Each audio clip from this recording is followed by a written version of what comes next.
Welcome to another MEF webinar. Thanks for joining us today. Today, we're going to have a very interesting topic, AIT fraud, which stands for artificially inflated traffic. Here with me to help me explore and uncover and this topic is Uros Mijatovic. He's the VP of Business Operation at Mito. Thanks for joining us today. Just before I go into the agenda and what we're going to cover today, again, my name is Ekram. I'm actually based in Washington, D.C. I'm one of the MEF content director, here. And then, before joining MEF, I spent about 20 years in messaging, in many of the messaging companies, both in the US and globally. So happy to lead this conversation with Uros, and maybe I'll let Uros introduce himself. Yep. Thank you, Matt. And again, thank you for inviting me and having me on this very interesting webinar. As said, my name is Uros Mijatovic. I'm VP of Business Operations here at Mito. I've been in the industry for around 15 years. Most of the time in the industry, in messaging industry, I spent around the security use cases, which coincided well with one of the things I'm focusing here in Mito in the past 2 years since I joined, is around how we are coping, how we are fighting against this AIT trend. We're going to speak in more depth today. So yeah, greetings from today very sunny and hot Belgrade, Serbia, where I'm based. I hope everyone else is having at least similar weather.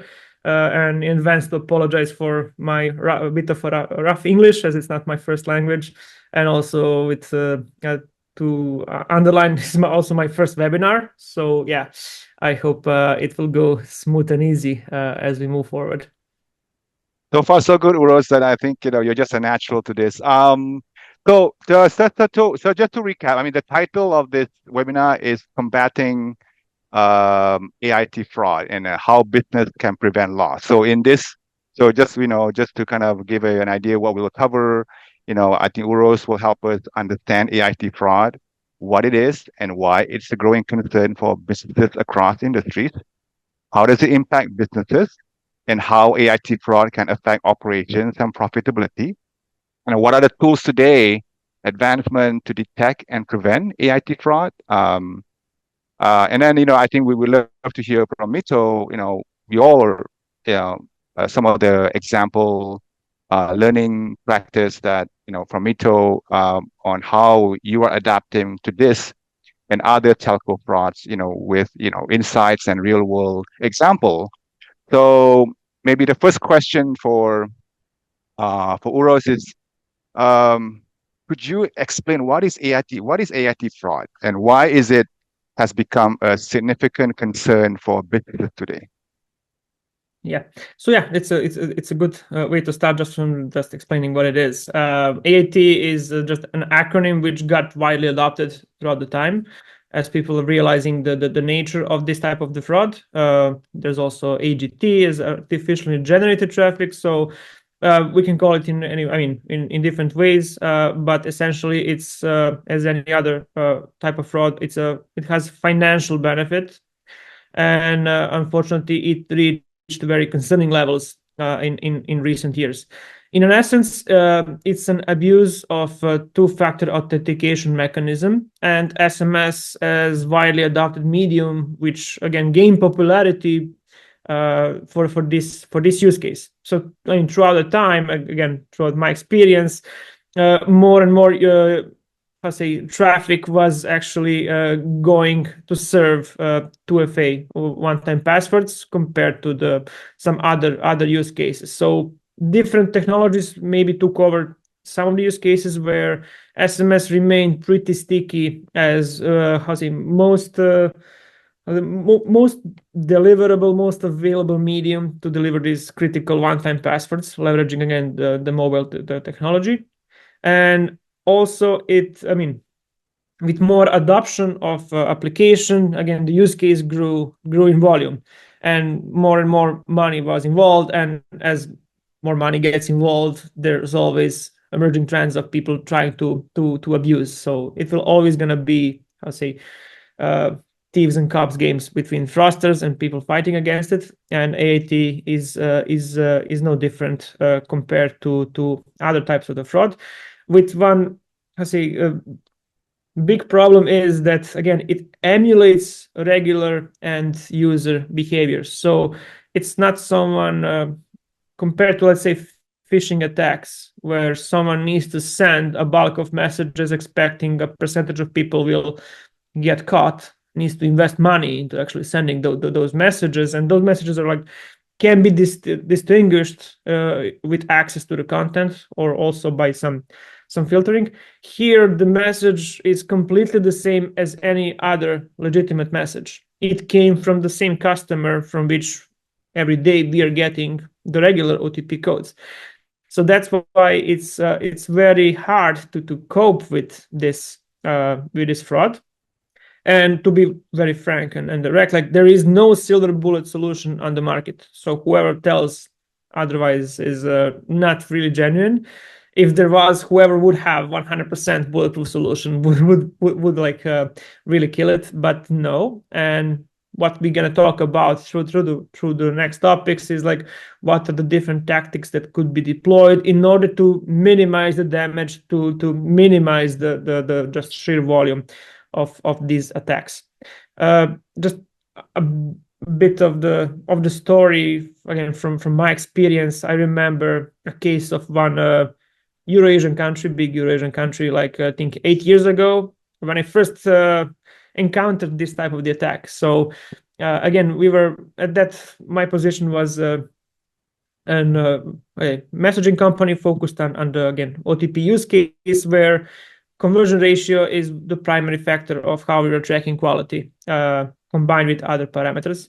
But also it is a parameter that algorithmic customers are using in order to give different players different share of their volume for the country. So basically your price and your quality is measured by the conversion ratio. So the used PIN codes that were sent were granting you either primary position with 80% of the traffic, 90% of the traffic, or you just get the failover of a couple of percent. So we were fighting very heavily in order to come to the first place. Even again, at that moment, making losses using the direct connectivity to all of the operators, but we were unable to get the traffic because our quality was at moments way below to whoever the competitor was. So that got us scratching our head what could be going on, because there's nothing more we could do to improve the quality, and we already went with the price pretty aggressive. And actually, we then also, I mean, we're getting the information, the quality, which was worse. So how can someone be better, and not by a couple of percent, but almost like by double figures of it? And then after further analyzing, we saw that at moments of time, we would get an influx of the traffic from the customer, all going to bad numbers, which, of course, because they're bad numbers, we were tracking with different tools, they could never be converted. So our conversion ratio was going from 82, 83, I don't know at that moment, to something like 50, 60. And of course, at that same moment, the competitor was getting conversion ratio of 90 something percent, meaning in one way or another, they were able to convert traffic codes going to bad numbers. So essentially, that was, again, the first moment I realized what type of the fraud we are fighting against. It's pretty new to us, and only limited to few destinations. So, and it was not that present elsewhere in that sense. So again, this is something that happened 8 years ago, and we didn't saw, again, that happening too often to many places. However, in past 3 years, it's just going insane. So combining the increase of the price for SMS to different markets with likely greed from the companies, speaking about bad players who got infiltrated somewhere in the delivery chain, all that came to this moment where we are speaking about a very serious threat to sustainability of the businesses and products. So that's, I think, why it's important for all of us to speak about this topic and to come together to find the ways how we can again help in the first place our customers, but also to help ourselves to have a sustainable business for the long term. Maybe I went too far with just this historical part, but again, another thing that makes it really complex in the fight against it is that it really comes in many different flavors, from very basic attacks that can be detected as they will be concentrated around particular prefix ranges. Prefix ranges belonging to some of the operators which don't really have end users, or prefix ranges which are not allocated for actual retail service. So all of these can be easily distinguished, let's say. So they're easy to spot if you have at least some level of sophistication and experience in the area, to a very sophisticated attacks, as similar to one I was mentioning before, where the final goal is not only to gain the revenue through the flow which is generated, but rather to use the fraud in order to get competitive advantage against, again, your competitor, either in existing business with algorithmic customers, or in order to win a deal, to ruin the reputation of someone else. So again, the spectrum is really wide, and that's why different tactics are needed to be deployed in order to cope with those different flavors in different most effective ways. Well, thanks, Uros. That's a very, very detailed description, and if you kind of cover a lot there. So I want to move on to, the impact on businesses. So, I mean, maybe my next question is, can you share, like, taking the challenges and the vulnerability and the issues impacting telecom operators in general when it comes to AIT fraud? Could you share some examples of how AIT fraud has impacted businesses and what kind of losses are typically involved? Yeah, it's it's a good question. Also, I mean, I could spend a couple of hours speaking about it, so I'll try to be as concise as possible. I mean, the number one is just impact to the our customers. So the companies that are using this service of 2FA to authenticate their users, to ensure their users are real people and not bots. And we're talking about, in the first place, of course, financial damage. So it's I mean, very different for maybe a big enterprise, which could get this 1% maybe in incremental expense on the revenue versus small, like mom and pop shop, let's say in UK, which suddenly, after paying 1 year each month invoice of, I don't know, 300 euros for their needs, suddenly need to pay an invoice of 50,000 euros for sending traffic to Indonesia, where they have zero business. So in first place, we're talking about a long and lengthy dispute process. We are talking about, again, fake accounts that can be then resold on the black market, versus for these small companies, it's something that they cannot pay, because, I mean, it will ruin their business. And again, it's our duty to avoid that, of course, from happening, as at the end of the day, we are the ones exposed also financially throughout this happening. So speaking about, I mean, I cannot speak about exact names, of course, for contractual reasons, but we are easily speaking about, in some cases, what I could see, like 5-figure losses, 5-figure euro loss in a day for a particular brand. And again, that's only a small part I'm seeing for the share of traffic we are getting directly or indirectly. So the magnitude of this, I'm afraid, is much higher. So, I mean, again, not to speak about particular nations, but anecdotically from conversations I'm having with my peers at different companies, In some places, it's easily five-folding or even ten-folding the traffic for a period of time for a brand. So yeah, we're speaking about a lot of the financial losses there that can be bigger or smaller pain depending again on the size of the customer. But again, also we're speaking about using this for different purposes as like reputational attack. So someone can orchestrate this around stealing a customer because the thing about this fraud, one of the problems is it really doesn't require much in quote unquote investment to orchestrate. So you're speaking about creating a bot or having a group of people creating scripts that are again abusing this 2FA service from on the enterprise portal, let's say directly. So they're not spending any money to orchestrate the attack.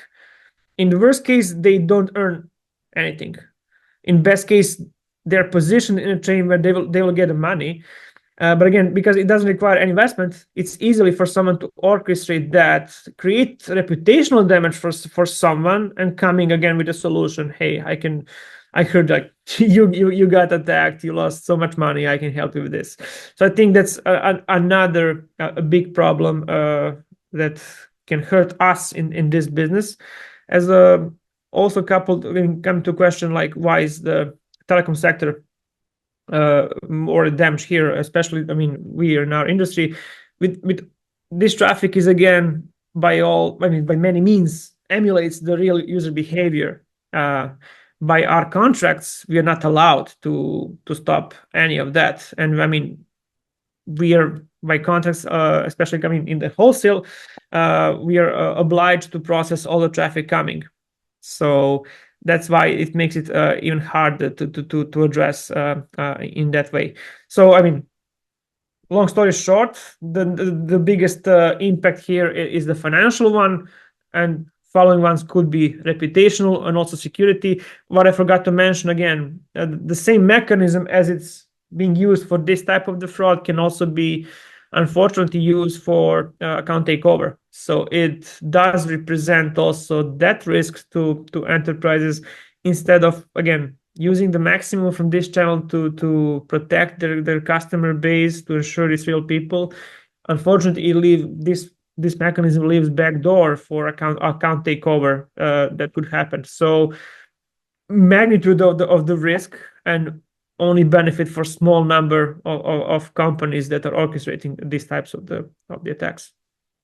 Great. So I think maybe going down to specific type of businesses in your experience. I mean, you mentioned about, a one-time password, which is a typical traffic. It's used across different businesses verticals today, especially with SMS. So, but what are your thoughts about the type of businesses that are most at risk of failing victim to AIT fraud? So I mean, it's literally everyone is exposed depending again from how much they are aware of this threat and how many preventative measures they have taken in order to again reduce the impact of it.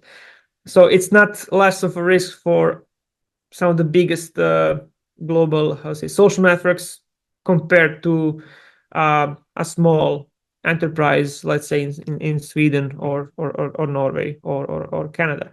So whoever didn't take all necessary measures to start with to really focus the use case for focus the reach, speaking with their service enabler like we are, so to again limit the access for only particular countries where they actually have the user base, is open to get attack globally. On the other side, the big global players do have traffic everywhere, and for them it's a big risk not to have too many false positives by going too far with measures to prevent it. So they could be losing real users by getting too strict with measures to prevent again even good traffic they would usually send. So it's all across the place.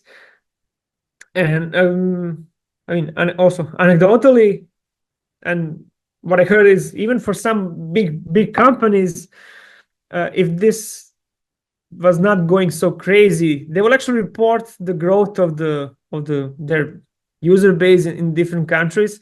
So then you also had a conflict within those companies between anti-fraud team, let's say, who wants to prevent all of that fake account creation, and a marketing team who needs to grow the user base in particular countries. So that's why it's a key that both of those departments are working closely with companies like we are to help them to find some rational place how to impose measures to both mitigate the fraud, but also to enable the legitimate growth of the user base. Perfect. So now that you have talked about the what and the why, let's maybe cut how. Like, what are the, some of the tools, strategies that can be used to detect AIT fraud before it causes significant damage? Yeah, it's a great question. Also, as it is like, what's the secret of Coca-Cola recipe, right? So again, I'm joking, but I Well, mean, an error, yeah. I can share to some extent, not to the very detail, as that would be our secret sauce, of course. But again, there is no single thing that you can apply that's going to cover all. It's all about applying as many layers of different approaches that you can that will help. Each one of them will bring a particular impact to helping to mitigate with it. So that's where we, throughout our experience, and I think what makes us unique here is our positioning in the value chain, because we are both connected to, I mean, the biggest enterprises globally directly, and we are servicing their traffic directly. So there's no one in between us and them. Also, we are connected to a big number of mobile operators, and then also we have that luxury of not having anyone downstream where we need to have such a setup. And we are a long time, I mean, the bread and butter of Mito starting was in the wholesale industry. So we are connected to most, I would say, vast majority of the players. So we can pick up different trends, again, coming directly from enterprises, coming from the wholesale community, and all of that combined with experience of people we have, and being also very, I'll say, lean and mean and agile company, we can adapt to trends as we are noticing them. So with all of that said, we have built tools that can help us to detect these anomalies very fast. And based on that, we have also developed some level of automation. So I won't be lying here that we have advanced AI that catches everything and that's like super powerful. No, we want to be there, but we're not there yet. And we are investing in the way how we can improve our automation, as that's required to cope with just more and more sophistication of these attacks. But we have very, I say, precise alerting and also 24/7 attention from experienced people in the shift. So they will be noticing any anomalies that we are detecting pretty fast. I could say that pretty much within a couple of minutes, we could detect an anomaly, or after 200 messages, 500 messages, depending again on the sophistication of the attack, we are able to detect it and to either engage in automation we already had, again, depending on previous experience of years of particular destination, or to engage into further investigation and forensics in shortest time possible to validate is that false positive, or that's indeed a very high probability of an attack being orchestrated. And depending again on the customer in question, with some we have arrangements that we only inform them about it and we leave to them to respond in fastest way possible. With some we do have arrangements that we can block such an instance and let them know what's being done, so they can further investigate and validate. So all of these efforts helped us really to reduce occasions we are seeing a lot in especially this year compared to previous year, as we really focused on this, as we saw that that can be a value proposition to the market. We made a lot of improvements here, and most of let's say low to higher medium level of sophistication we are effectively mitigating in a very short period of time. Again, nothing can be 100%, but we are able to very early detect it and address such occasions. And again, it can be the thing that the attack, I'll say, quote unquote, cost €500. If we didn't address it together with the customer, it could have easily been €50,000. So it's not just about how much it was mitigated by the moment we address it. It's also a question how big that would be if we didn't react. So I think that's the goal. We want to minimize the time to reaction, as again, due to the nature of it, how this is blended in with organic and legitimate traffic, you can never address 100% of it unless you will also be damaging that legitimate flow. So again, it's constantly evolving approach from our side. We are striving for more and more automation, but I don't think we will ever be able to replace a human element that is more aware again of what could be happening in the market. Also, I mean, another thing that we are doing as we are tracking all of these occasions, we know by using which type of the routes or names there are more occasions like this and where we have less. So we will be also like having a yellow red card approach.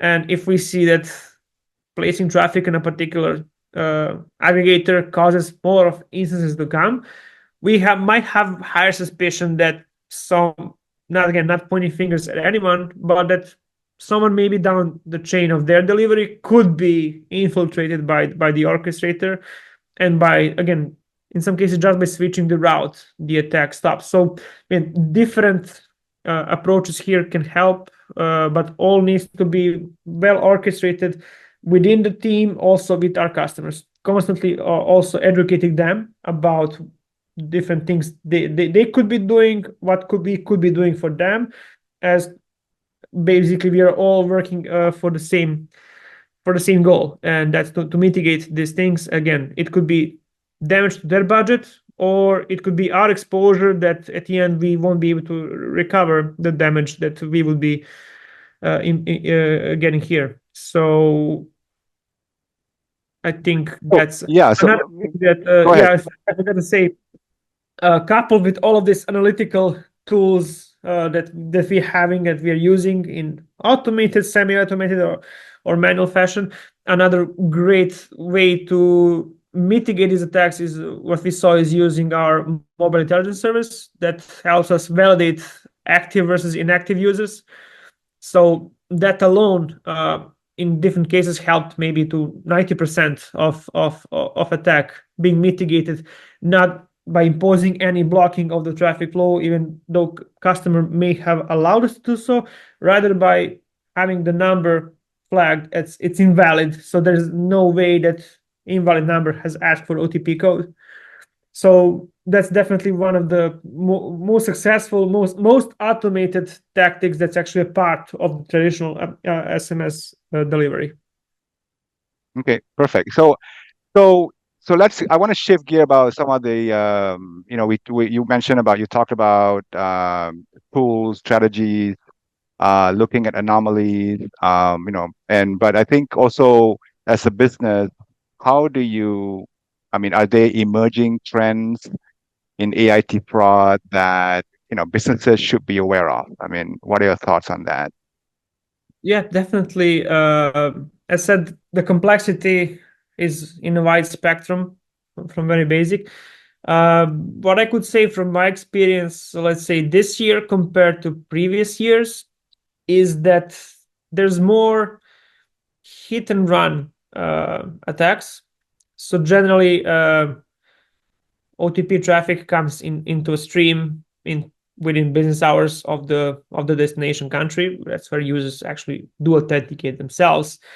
Uh, what we were seeing more this year compared to previous years is that there'll be a bulk attempt. So someone noticed that people are reacting within a couple of minutes, let's say within half an hour, and detecting the anomaly. So instead of trying to emulate stream with a higher volume, they basically just spam with 50K requests. And I mean, that's easily solvable working with a customer to limit the basically the throughput of for this traffic, as it should not be coming in that highway. But again, something I'm seeing more and more that again we are addressing by very simple tools, but it's happening more than before.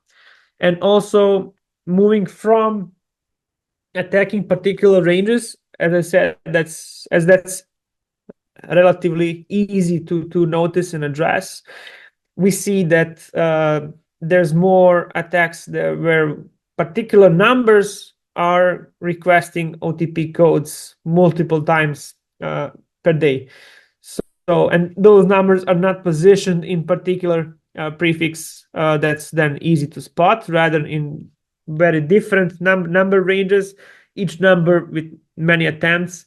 So again, with the approach we were having before, that was slipping under.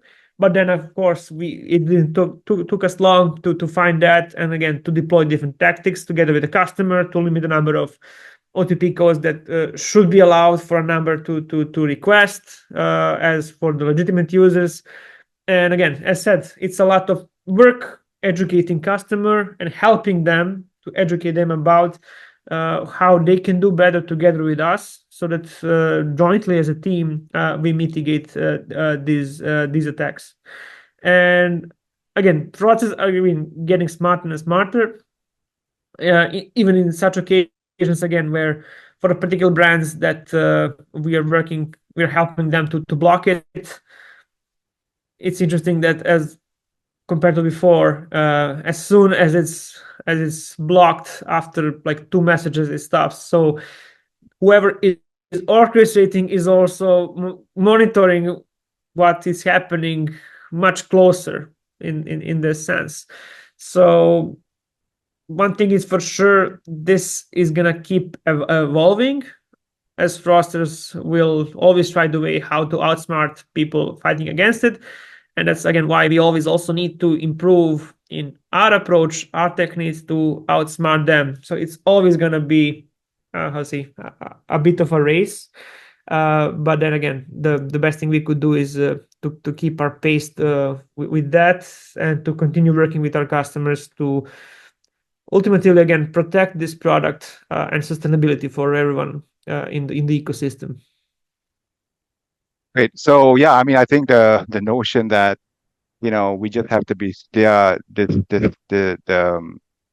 fraudster, I guess we call them, getting smarter and finding all kinds of loopholes, and and of course the ecosystem, including Mito and others, need to just get smarter and work together, collaborate, partner both, with other your the mobile operators and your customers to be able to achieve it. But so on that note, I want to kind of maybe go specifically on, what Mito is doing.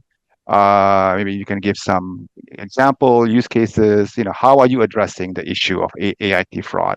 And maybe what makes your approach unique? I mean, maybe there are multiple approaches out there, but what makes your approach unique, in the industry? Yeah.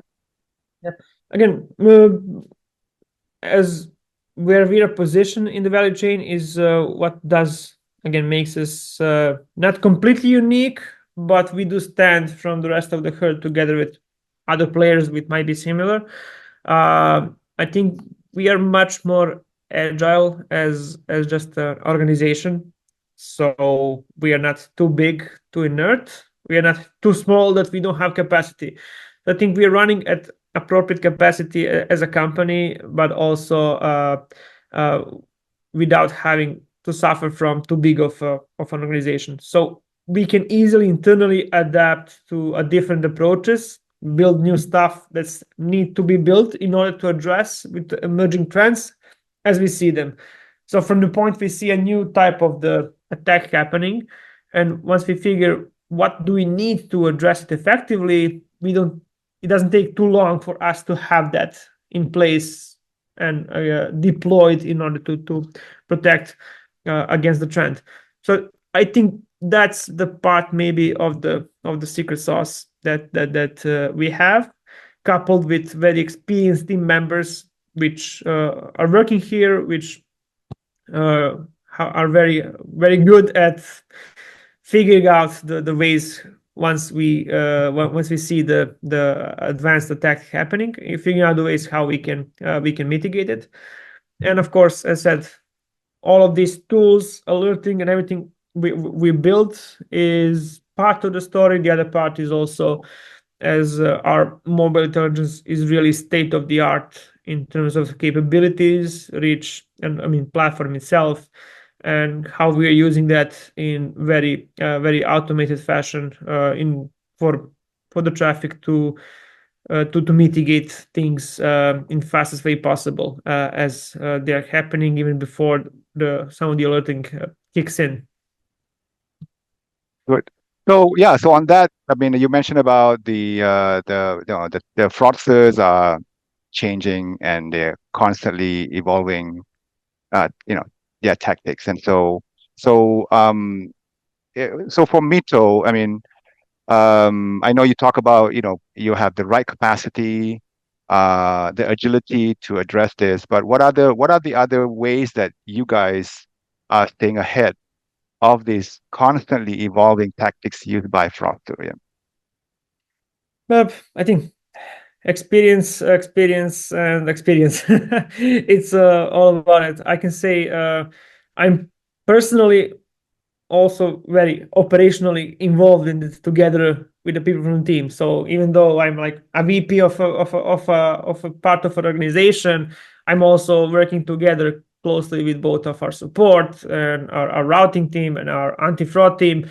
We are all working closely together to address everything that's happening, and joining all of our, I say, brains together to find the most creative way how we can adapt in to order to address this part of same, I mean, how say, similar people elsewhere, but with different ethical standards and different motivation in order to it's just a game of cops and thieves in that sense. So they're gonna keep evolving. We're gonna keep evolving. They have only financial reward as a motivation. Or we also have as a motivation that we are working together with our customers. That helps us to have a very strong value proposition. That helps us also stand better compared to most of other legitimate players out there. So I mean, this trend is not happening from the most of the people in the value chain in this industry. So to be super clear about it, vast majority of the companies are against it. We are talking about small group of companies that found a way how to infiltrate either in very big organization or within the value chain of the delivery, and to get financial reward. And they don't really care about sustainability. They just care about getting as much money as possible in shortest time possible. So yeah, we're speaking about, again, different motivation. And I'm sure as all other trends do appear, reach maximum and disappear, that it's going to happen the same with this trend. I just hope by the time it does reach its minimum from what could be here, speaking about maximum, that we don't destroy the product, that we don't destroy the confidence from companies using this service and this medium for what's really designed to be in the best possible way help their business. Okay. So I think I'm gonna just pause here and maybe see if we have any questions. So let me look at the chat here, the Q&A side. Uh, Actually, we do have one question. So let me read that out to you, Uros. How is level of IAT correlated with SMS pricing and exclusivity deal destination? Well, that's a pretty loaded question, but I'll let you answer that. That's actually, a very good question. And I would say it's highly correlated. As we are, again, being very closely involved myself, and I can see the different trends at different destinations. I mean, first of all, as I already mentioned at the beginning of the talk, as the price of SMS was rising to the levels we see today, which are order of magnitude higher to what it used to be before, the reward was much bigger and bigger for the companies. I mean, not companies, fraudsters to start organizing this. So I mean, we don't see this happening in some of the cheapest termination countries in the world. I didn't saw AIT happening, let's say in Colombia. In Colombia, there's different fraud that's happening because it's one of the cheapest destinations. There's a lot of phishing fraud because you don't need to spend much money to send a bulk of messages and hope again for a percent of users to catch it, right? So it's very low investment in that sense, but still some investment. But there's also close to no reward for orchestrating artificial inflated traffic attack on something that's very cheap. So highly correlated with the price of destinations, price of the market, and that's again where we see the most of coming. As I mean, simple math does say if process inflated 1 million messages in Colombia versus Indonesia, there's a whole lot of different reward coming from the attack. However, interesting part as well is related to the associated destinations, as again those were one of the main drivers also for the price of SMS going up. And we would often see an influx of attacks happening at moments where there's a change in exclusivity partner on particular operators. Again, we can only see to the share of traffic we will be getting either from our direct enterprises or from the wholesale, so it does not represent the full picture. But again, if we see that correlation only on a part of the traffic that we are processing, I'm sure there's much more of it happening in total. So we only see a part of the picture, and it's not happening at all such destination, but I could see a correlation of that for sure. And I mean, as all other players here, Mito is also participating in RFPs opened by mobile operators for exclusivity partner that will help them to capture all of the traffic that's on the market. And like, to be very honest, we are coming in with our offers which are in the realm of reality, what's possible, what really exists in the market. Because nowadays there's not, let's say, compared to 8 years, 10 years ago, where most of the traffic was going through gray routes, and the biggest opportunity in this exclusivity business was actually to monetize, to block all of the gray routes and put that into monetized flows. Nowadays, most of traffic is already in monetized flows. It's pretty much known what's the customer base of the operators, what's realistic traffic flowing in the market, and in that sense, what would be the profitable or at least better breaking even figure for RFP.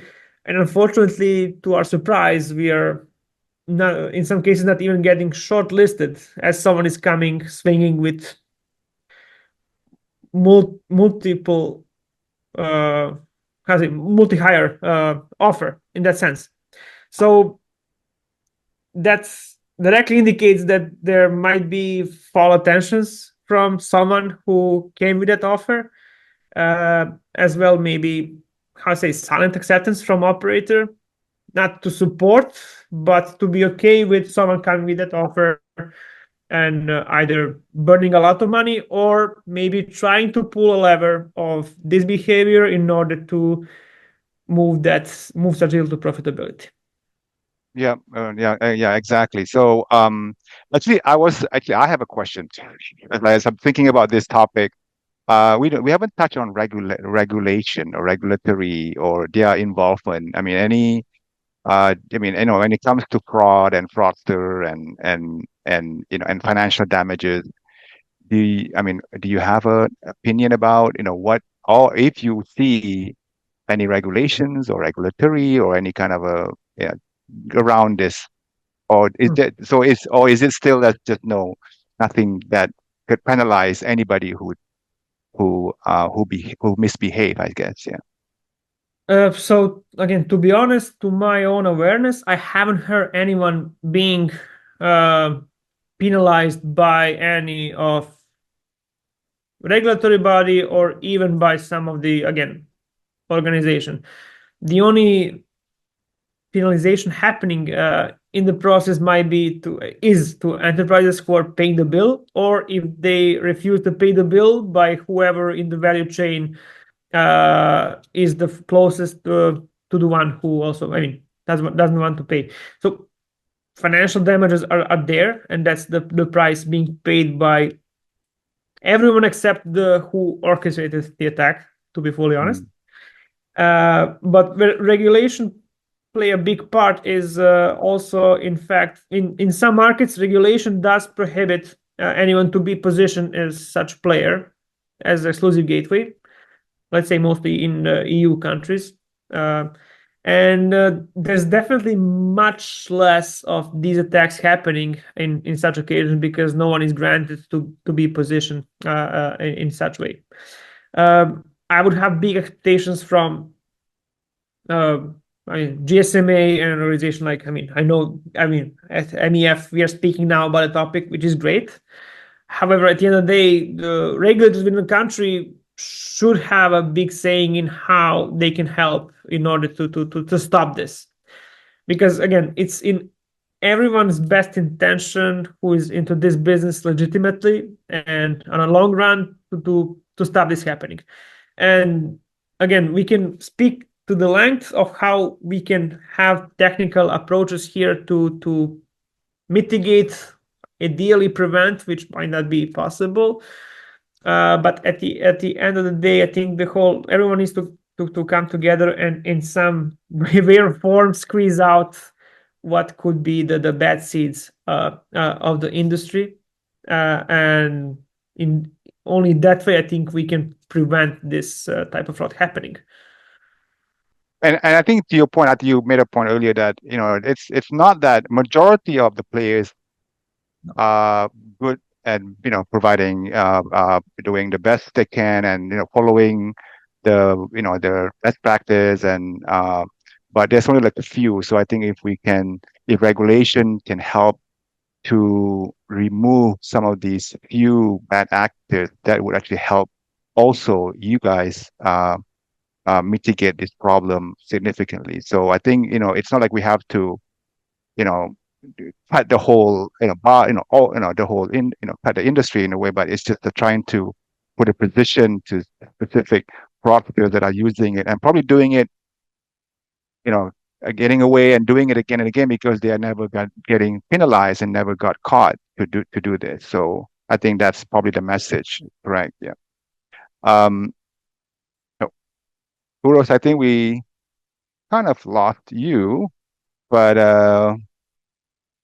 Uros, can you hear me? Okay. So I guess we have a technical. So what I want to do is just. Oh, there you're Sorry, back. Yes, there you go. my Wi-Fi dropped. So luckily it's now almost end of the session, not before. No worries. So I think what we're gonna do. I'm just gonna kind of do a big up conclusion and maybe maybe your last thoughts about what will be your takeaway to the audience and to the industry, to the ecosystem in general. Uh, so so I'll just summarize some of the key things that we covered today. You mentioned about what is AIT fraud. Understanding that telecom sector is particularly vulnerable to AIT fraud compared to other type of industries, and what is the impact on businesses? What are the losses, financial reputation, security in general. Um, and then you mentioned some of the tools and strategies that can be used today to detect AIT fraud before it becomes significant damage. Some of the emerging trends, for example, the hit and run. You mentioned that a lot of the some of these players, they hit and run, and then they moved on to other routes or other region or other ways to do this. And then you also talk about what is Mito doing. What is how are you approaching this problem? What makes your solution unique? And how are you constantly evolving to stay ahead of tactics used by fraudsters. So we cover all of that today, and I know you talk a lot about maybe you have what are your takeaway for the audience, yeah, your message, yeah, if you have something to summarize, yeah. I mean, I think we covered well to the timing availability we had. Topic is pretty complex, deep, and definitely it could have lasted for many hours if we really want to dig into the details. So, I mean, the whole message is like everyone should be trying the best to do their part to mitigate this. I don't want to point any fingers, and I will not mention names. But again, from my personal experience, it's almost obvious where it's happening more often by using again some suppliers where it's not happening at all. It's pretty stable. So we should, as a community, come to the point where some measures are taken against such players for just the sake of this industry and product sustainability. So I mean, I'm going to all of the biggest conferences. So whoever would like to have deeper talk can always approach me. They can reach out to my LinkedIn. We can always get on a call. So I want to, I mean, just to have as a fact that me at Mito and Mito as a company is fighting against it, and we are more than willing to partner with everyone else who wants to do the good thing about preventing this fraud from happening. Yes, perfect. So on the MEF side, I just want to share. Actually, we MEF, provide or produce an anti-fraud yearbook. So we have released an MEF anti-fraud yearbook 2024. You can go to our website and download it. I believe it's free. Yep. So you just have to put your name, address, and phone number, your email and company name to download that, and I'll might even share you the screen of that. So if you can see it, so you can find this um, on our website, this MEF anti-fraud yearbook. And obviously we do have events, programs such as this across the globe.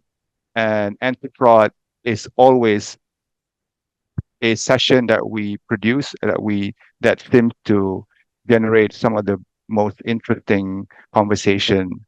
And I think part of what you're saying, Uro, this is just a landscape that's changing.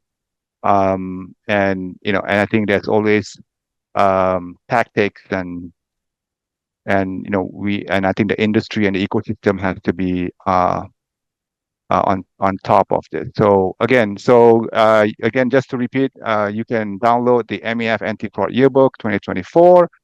Just go to the website, and then you should be able to find that on our website, or you can contact me for that. And I think to summarize, I do want to thank tremendously Uros and Mito for sharing this session, providing your insight. Um, and and uh, again, so thank you again. Um, and please, I think part of the what I want to say is that I mean, Uros, you're available. So anybody who wants to kind of continue this discussion, learn about the topic, look at what they can do, they can obviously contact you directly and reach out to you and get continue this conversation. So I would say with that, I would again thank you again. This has been very informative, very insightful for all of us. On behalf of MEF, I would again want to thank Uros and Mito for sharing your expertise and spending an hour with us. And with that, I bid goodbye to everybody and have a good rest of your week. Bye, everyone. Thank you. Bye bye.